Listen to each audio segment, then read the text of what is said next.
Nós cremos no Senhor Jesus Cristo. E agora, com os nossos corações abertos e com muita alegria, vamos receber o irmão Luiz Paiva, não é isso, irmão Luiz? Deus abençoe ele. Amém. Por favor, irmão Luiz, bem-vindo.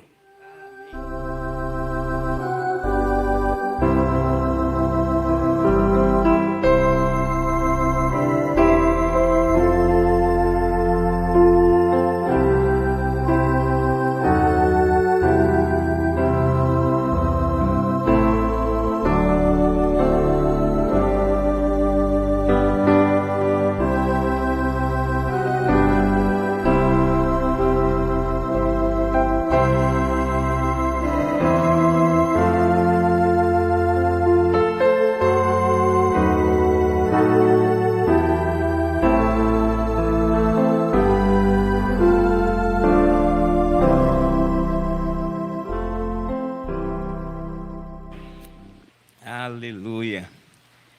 E mais uma vez fui incumbido aqui de trazer o recado, a palavra de Deus. E agradeço ao pastor pela confiança. Após a leitura, terá um hino? Ok, muito bem. E a escritura que vamos ler é São Mateus, capítulo 13, verso 11 e 12. São Mateus, capítulo 13, verso 11 e 12. Fiquemos de pé.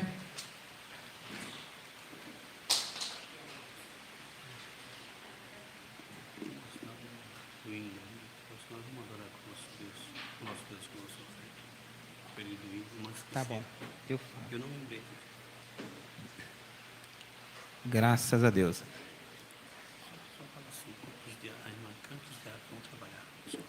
Ótimo.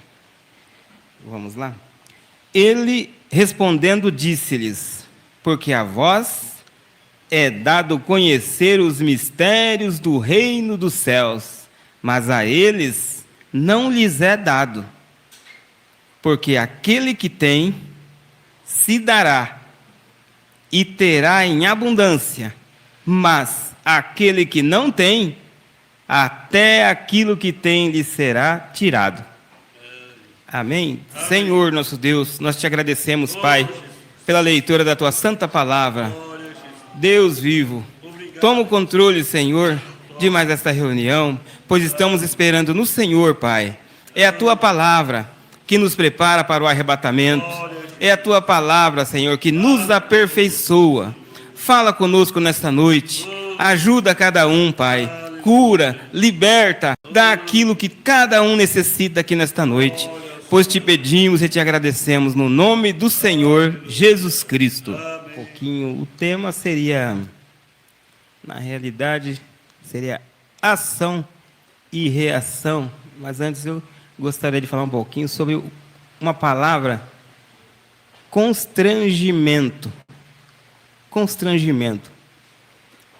O constrangimento, no dicionário, ele vem lá com a ação de constranger determinada pessoa. Então, às vezes, a gente acaba constrangendo alguém, ou alguém nos constrange. E com isso, vem a reação. O como que a gente vai reagir mediante aquele constrangimento? Um exemplo aqui, tem uma experiência do profeta, que ele passou por um certo constrangimento, e como que ele reagiu a isso. Como um ser humano, às vezes a gente é constrangido a fazer coisas que a gente não quer. Às vezes você é exposto a uma situação desagradável. E no dicionário chega a dizer que é até um desrespeito, em alguns casos, o constrangimento. Então, quando alguém tem um plano, alguma estratégia, a gente pode até dar uma ideia para a pessoa sobre aquele plano, se ele quiser. Porém, às vezes é um desrespeito você alterar aquele plano dele. Então, o profeta aqui na mensagem de demonologia, são 3 compêndios, é um compêndio aqui de 3 etapas. No parágrafo 5 do estado religioso, parágrafo 5, estado religioso. Eu tenho uma visão escrita aqui e quero que vocês se beneficiem com ela. Aconteceu em dezembro, eu estava num cômodo certa manhã, quando o anjo do Senhor entrou e veja, quando eu estive lá, eu desobedeci a Deus e peguei a ameba. Qualquer um sabe o que é ameba. É um parasita que entra e mata a pessoa. E por quê? Fiz uma coisa que Deus me disse para não fazer. Quantos já ouviram a história disso? Creio que alguns de vocês conhecem. Sei que o pessoal dos arredores do tabernáculo já ouviram essa história do que aconteceu. Deus me disse para ir a um lugar e ficar longe deste lugar, para voltar para outro lugar. E eu deixei os pregadores me convencerem.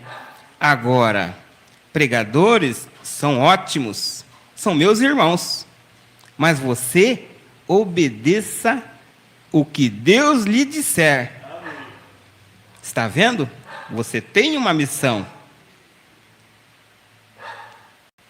Agora, nesta visão, ele me acordou em 13 de setembro, de dezembro, e quando eu estava sentado ao lado da minha cama e me perguntava qual seria o meu futuro. Quando voltei aqui, estavam para me colocar num hospital de isolamento. Os parasitas tinham quase me tomado todo e me fizeram um exame quando eu cheguei nesta terra e, pela graça de Deus, deixaram-me ir para casa, porque é muito raro.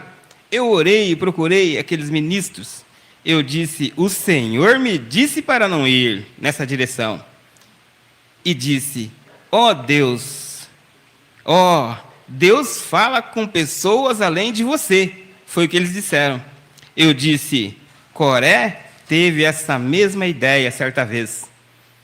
E mas fui pegar algumas folhas e coloquei sobre os meus pés e eu disse, lembrem-se, em nome do Senhor, se fizermos esta viagem para lá, será um fracasso. Todos nós pagaremos por isso. E pagamos caro, caro mesmo. Então, um constrangimento, às vezes te leva você a tomar decisões que você não estava querendo fazer aquilo. E várias outras histórias na Bíblia narram isso. Narram esse tipo de ato que a pessoa... Então, o profeta, ele era um humano como a gente, então ele também, às vezes, se equivocava, e ele acabou seguindo os ministros e pagou caro por aquilo, né? Mas a gente é muito constrangido. Jó foi constrangido pela sua esposa para amaldiçoar a Deus, e a tomada de decisão dele foi diferente, não amaldiçoou.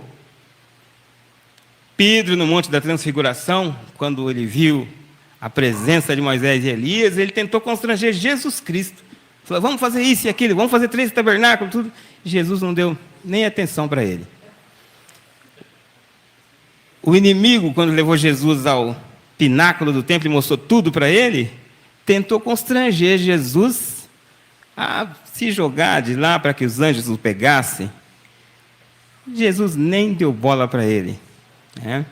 Jesus podia fazer aquilo, ia continuar sendo Deus, mas nem deu bola para aquilo. Então, nem sempre é a ação, mas a reação é que mostra quem você é, mostra a tua atitude, mostra a tua identidade, como foi dito aqui outro dia. Coisa boa demais. E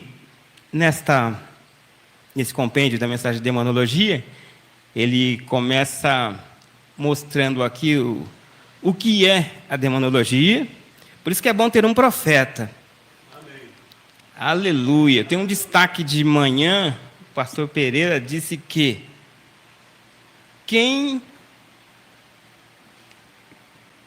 eu vou ler aqui, quem não tem profeta crê em interpretação. Quem tem profeta crê por revelação. Aleluia, glória a Deus. Não se embaraça, não se embaraça.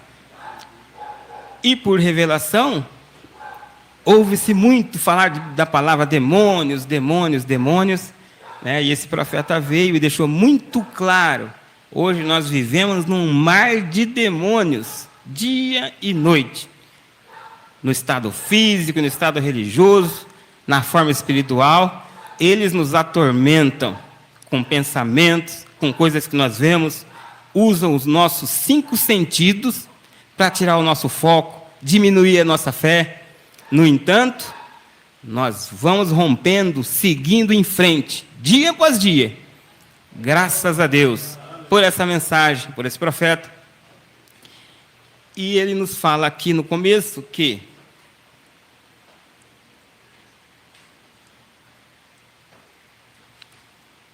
essa questão de demônios atua sobre os cristãos. Graças a Deus. Então, aqui no parágrafo 38, ele começa dizendo o seguinte, parágrafo 38 do estado físico, bem no comecinho da mensagem.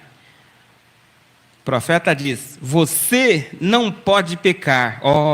Você talvez eu seja um pecador, na sua maneira de ver.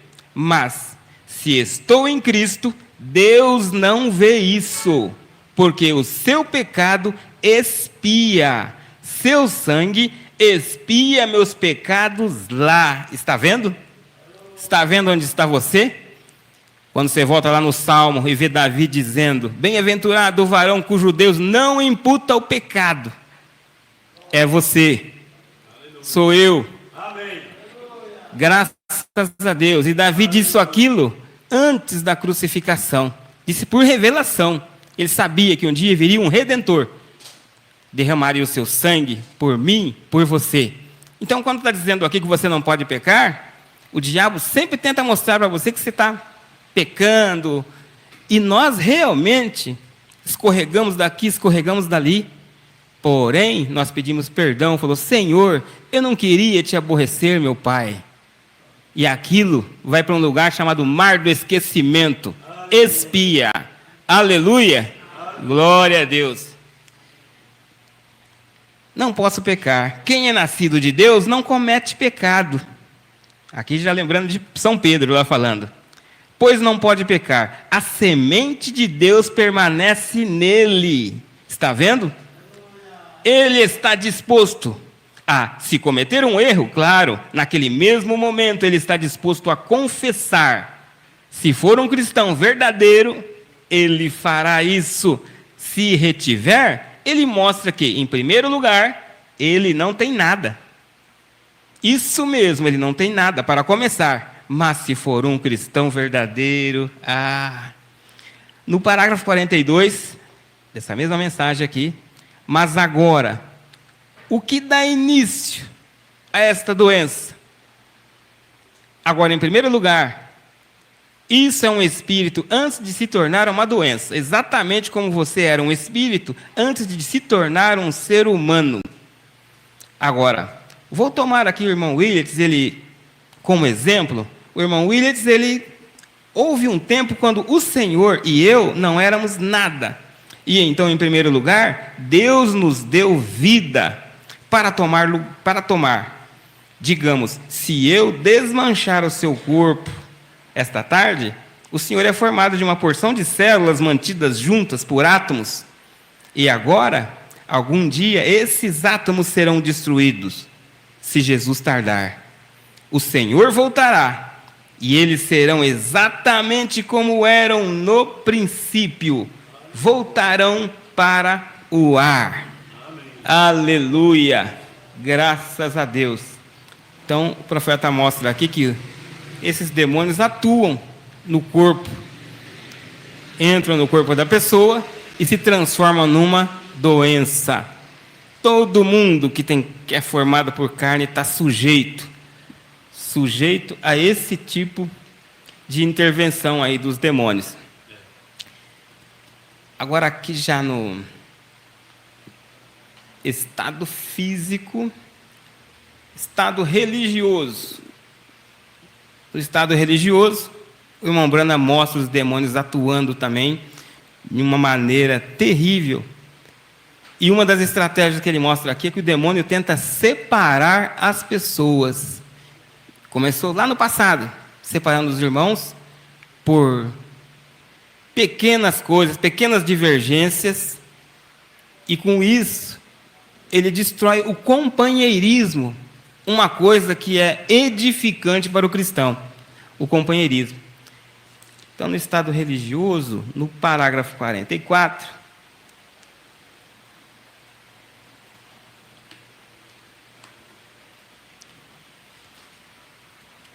o profeta está dizendo o seguinte aqui: agora, tomando este assunto de demonologia e falando sobre demônios, agora, as pessoas, quando se diz demônio, logo começam a pensar, algum fanático ou algo assim.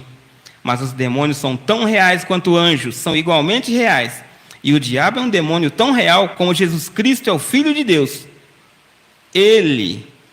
O diabo, é um demônio. O céu é igualmente real. E se não existe coisa como o inferno, não há coisa como o céu. E se não há bem-aventurança eterna, punição eterna. Melhor dizendo, não há bem-aventurança eterna.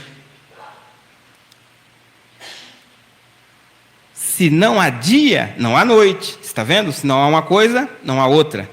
Estão vendo? Mas tão certo quanto há um dia, há uma noite. Tão certo quanto há o cristão, o que está fadado a ser hipócrita, um imitador. Tão certo como a pessoa genuína de Deus, há a pessoa para imitar isso, está vendo? E é exatamente pró e contra, preto e branco, em tudo no decorrer da vida, verdadeiro e falso, todo lugar. E há um evangelho falso, e há um evangelho verdadeiro. Há um batismo verdadeiro e há um batismo falso. Há a falsificação e há o verdadeiro. Há o verdadeiro dólar americano e há o dólar falso americano. Há o cristão genuíno e há o hipócrita genuíno. Veja, isso é só imitação. Assim que encontra-se isso de modo que tudo segue junto. Agora, não podemos separar isso. Deus permite que a chuva caia. Possa Ele deixar falar aqui um pouquinho? Quantos pregadores estão aqui? Levantem a mão. Por todos os lados.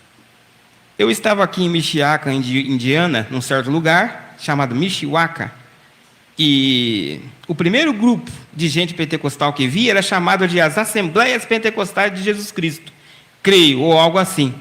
Um ótimo grupo de pessoas agora organizaram-se em união e chamam-se Pentecostal Unida, separando-se do resto, por causa de uma questão sobre o batismo em água. Isso não os torna hipócritas, mas há muitos cristãos genuínos, verdadeiramente genuínos, com o Espírito Santo, que nasceram de novo na classe deles, e Deus lhes deu o Espírito Santo por serem batizados em nome de Jesus. Graças a Deus. E deu aos outros o batismo do Espírito Santo, sendo batizados em Pai, Filho e Espírito Santo, de modo que Deus dá o Espírito Santo àqueles que lhe obedecem. Amém. Aleluia! Então, quem o obedeceu? Aí está. Se simplesmente esquecessem, e aqueles que queiram ser de um jeito, que sejam, que vocês sejam irmãos. É só isso? Não. O que causou isso foi separá-los. Separar. Estão vendo? O que? Foi separar, dilacerar, separar os irmãos, colocar fora e separarem-se. Não, Senhor, não somos separados, somos um. E isso mesmo. Aleluia. Graças a Deus. Somos um. Então, no arrebatamento, nós vamos ver muita gente lá. Muita gente. Coisa boa demais, né? Ainda no estado religioso, o profeta está dizendo aqui. Então, isso agradou a Abimeleque. Eu vou ler o anterior para mostrar que ele está falando do rei Abimeleque quando se enamorou de Sara. E quando ele chegou lá, ele tinha este grande rei lá, Abimeleque.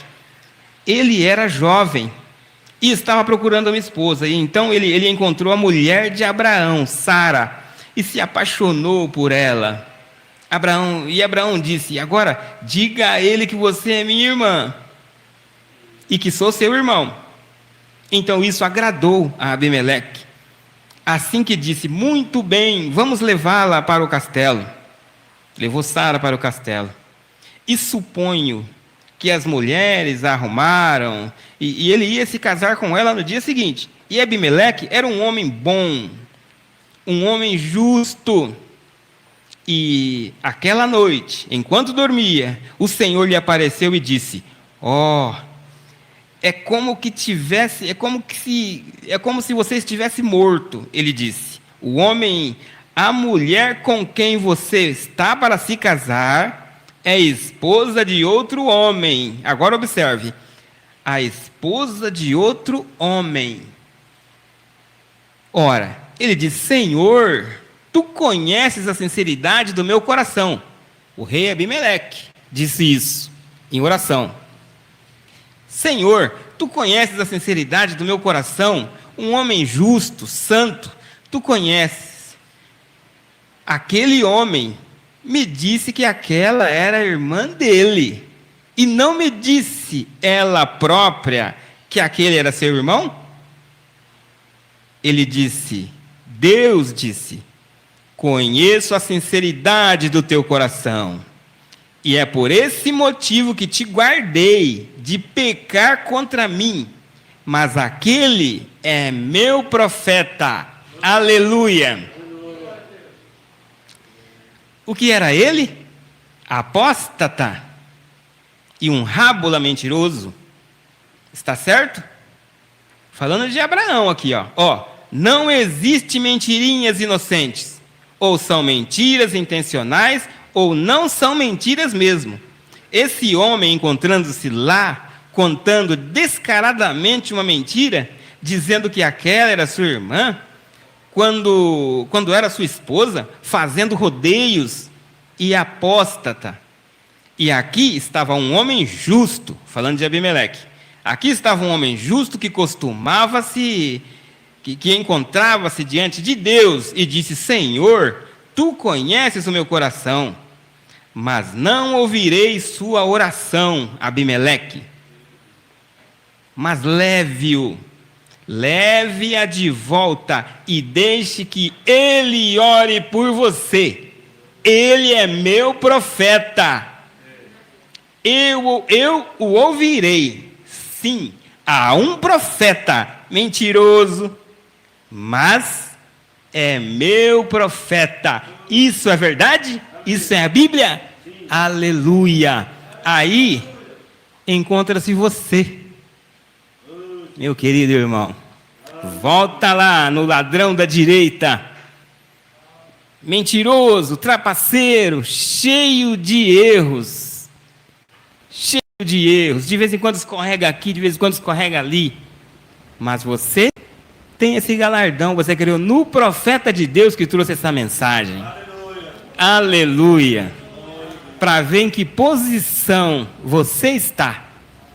Graças a Deus. Como é bom você crer num profeta. Deus ouve a sua oração. Como disse Davi pecou e Uzá morreu. O eleito, ele segue até o fim. Aleluia, né? Graças a Deus. Ainda aqui agora,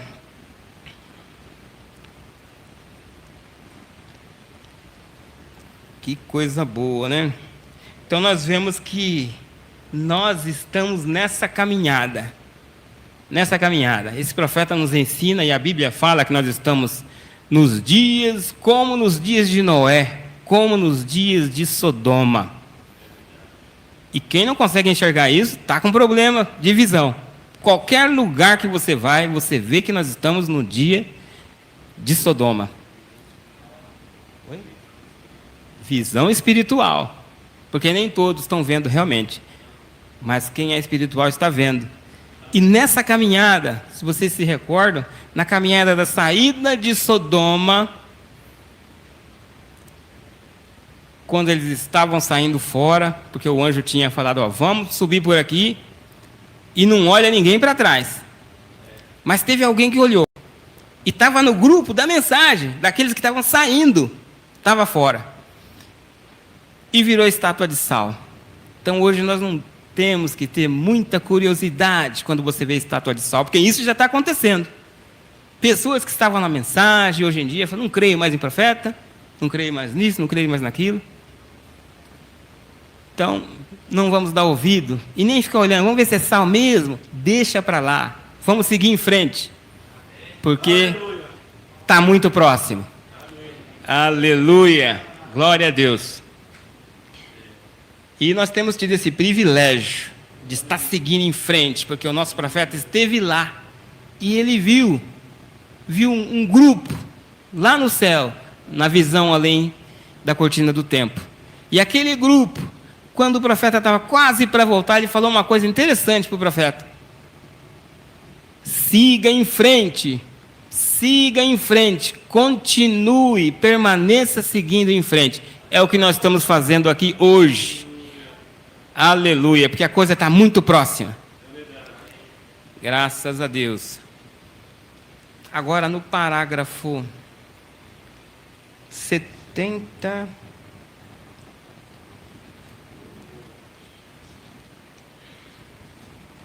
Espíritos sedutores aqui.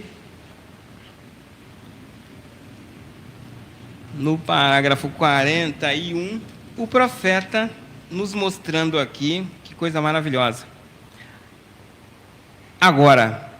Mas agora, câncer no corpo ou câncer na alma, o demônio pode entrar em qualquer um dos dois lugares. Agora, muitas vezes e muitas pessoas com bons pensamentos e pessoas que tentam muitas vezes descansar em alguma teologiazinha que elas tenham, ou algo que lhes fora ensinado desde criança, e aí assim descobre que em seu ser, dentro lá do seu ser, dentro da sua alma, que ainda tem algo que não está correto.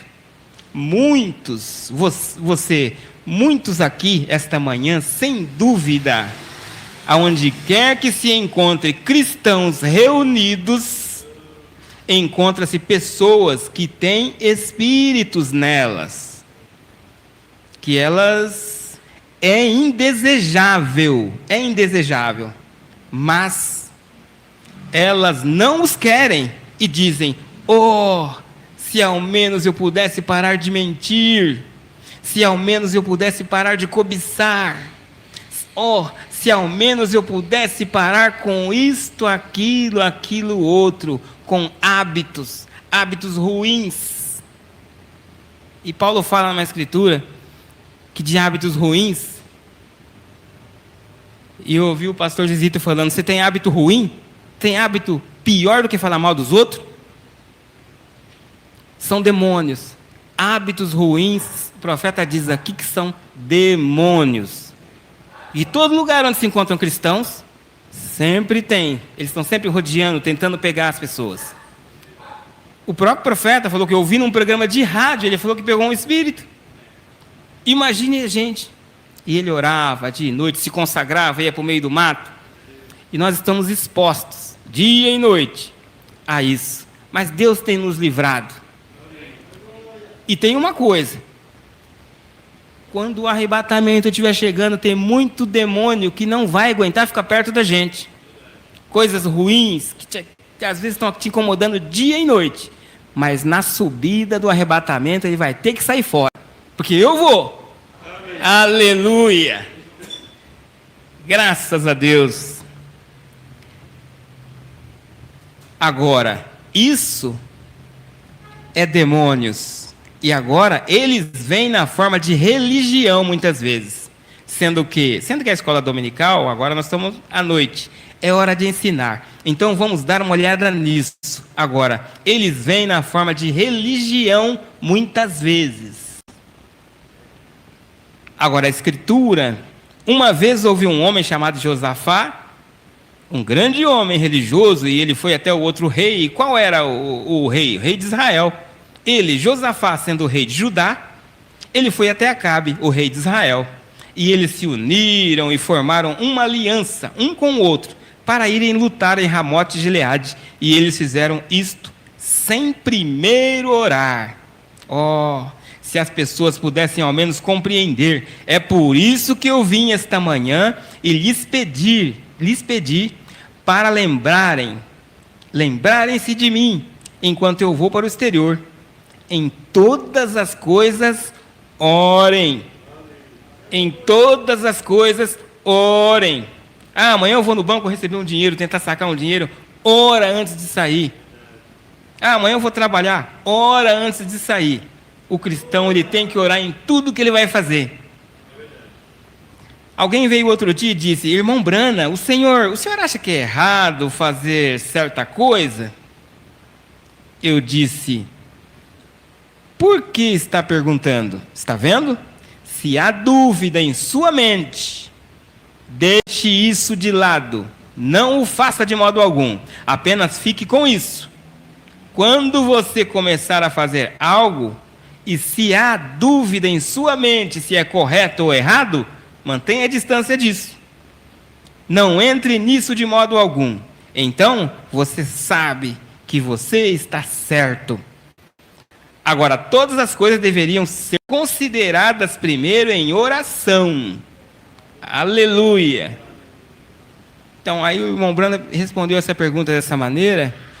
Aí você diz: puxa, que sabedoria. Que sabedoria. Porque a própria Bíblia também ensina: se o teu coração não te condena, você está bem. E tem coisas que vêm na mente do cristão que às vezes que não é correto, mas mesmo assim ele tende para aquele lado. Porém, se ele orar, com certeza Deus falará no seu coração e te desanimará daquilo. Deus está na coisa o tempo todo. Agora, buscai primeiro o reino de Deus e a sua justiça, e todas as coisas serão acrescentadas. Eu estou positivamente seguro que esta manhã, se homens e mulheres pudessem ao menos entrar na posição em que sua alma, seu pensamento, sua atitude fosse perfeita aos olhos de Deus, isso seria uma das igrejas mais poderosas que já existiu. Aleluia, glória a Deus. Concluindo aqui, só o parágrafo 50. Mas, quando sua confissão diz uma coisa e sua vida vive outra, há algo errado em algum lugar. Isso é porque você tem fé intelectual. Não é fé que procede do coração. Porque Deus fala no coração. É isso que mostra isso que mostra do lado de fora aqui. Está um conhecimento de Deus. Porém, do lado de dentro aqui, está um demônio duvidando. Creio em cura divina, porém, não é para mim. Está vendo? Poderia ser, mas creio... Entende? Por fora, você diz sim. Por dentro, sua consciência diz não. Essa mesma coisa científica provaria que aquilo era o certo. Provaria isso. Aponte-me um pregador e aponte-me um cristão. Aponte-me uma dona de casa que é cristã. Aponte-me um fazendeiro ou um operário de fábrica que coloque Deus em primeiro, em tudo. E eu lhe mostrarei alguém que será bem-sucedido a despeito de tudo que o diabo possa colocar nele. Ele busca a Deus em primeiro lugar. Aleluia. Deus os abençoou, irmãos. Aleluia. Graças a Deus. É o pequeno recado. Você vê uma mensagem um pouco diferente, mas nos alimenta, nos transforma para o arrebatamento. Amém. Glória a Deus. O Luiz disse, esse é um pequeno recado. Esse é um grande recado para nós, irmão Luiz. Amém, amém.